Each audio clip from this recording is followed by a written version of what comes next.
I sort of like the sound of the Empress of all media. That's nice. It's funny. It's not something that I had kind of orchestrated in my mind. I just said yes to these projects and they happened to all kind of coalesce at the same moment. So it's a really interesting time. It's been really fun and invigorating and totally overwhelming.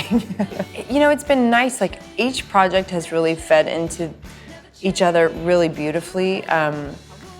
I wouldn't suggest this as like a template for a way to schedule your life, but I think that, you know, I've been really lucky to feel so fulfilled by these projects. And working on the book was so insular and so isolated, and then the musical is the exact opposite of that. It is, you know, committee and caucus all the time, and then, you know, going into the studio for the record, and now the release of the record, which is all supporting the musical. It's all like fed each other really beautifully in a way I wasn't expecting. It's not simple to say, but most days I don't recognize me, that these shoes and this apron, that place and its patrons.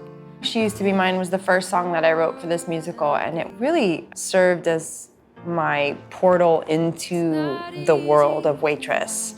And I started to see much more similarities between myself and the lead character, and I sort of realized that it would be possible for me to tell their story by way of almost like radical empathy, like finding myself in all of these characters was going to be the way that I could actually tell their story, which was a little bit of a revelation for me, and just it kind of unlocked the process.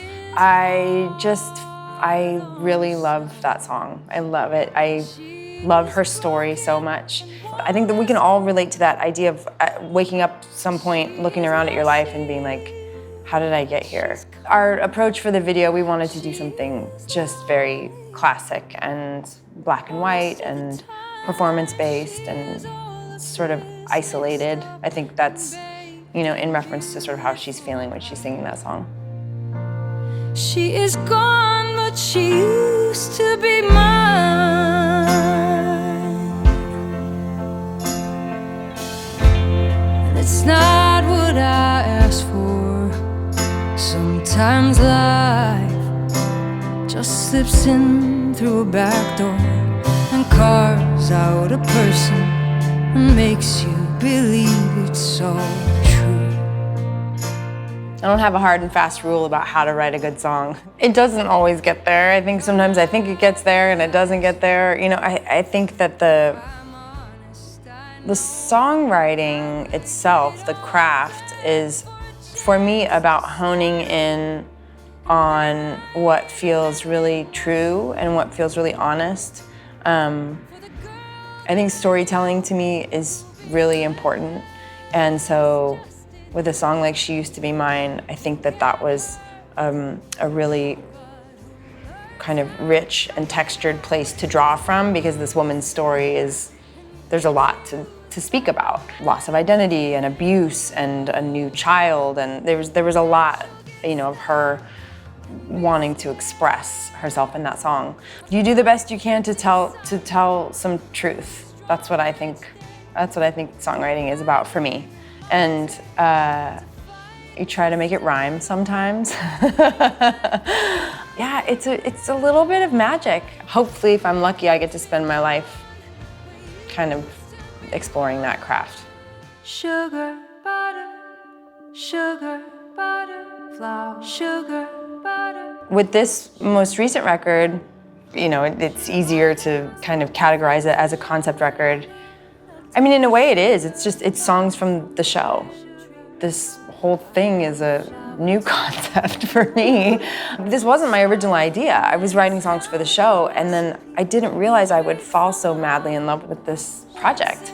And there was something that felt incomplete to me about it by passing it up, because they will make a cast record and it will be beautiful, and hearing these actors sing this music is just like interpreting it on a whole different and deeper level in a lot of ways.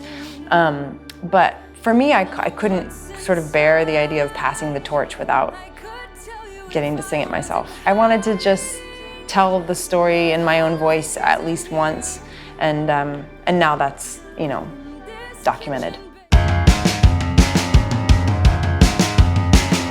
I sort of settled on this concept of 8 essays over the course of writing the book, and wanted to tell my story, but wanted to tell it as it related to my music. And it's very confessional.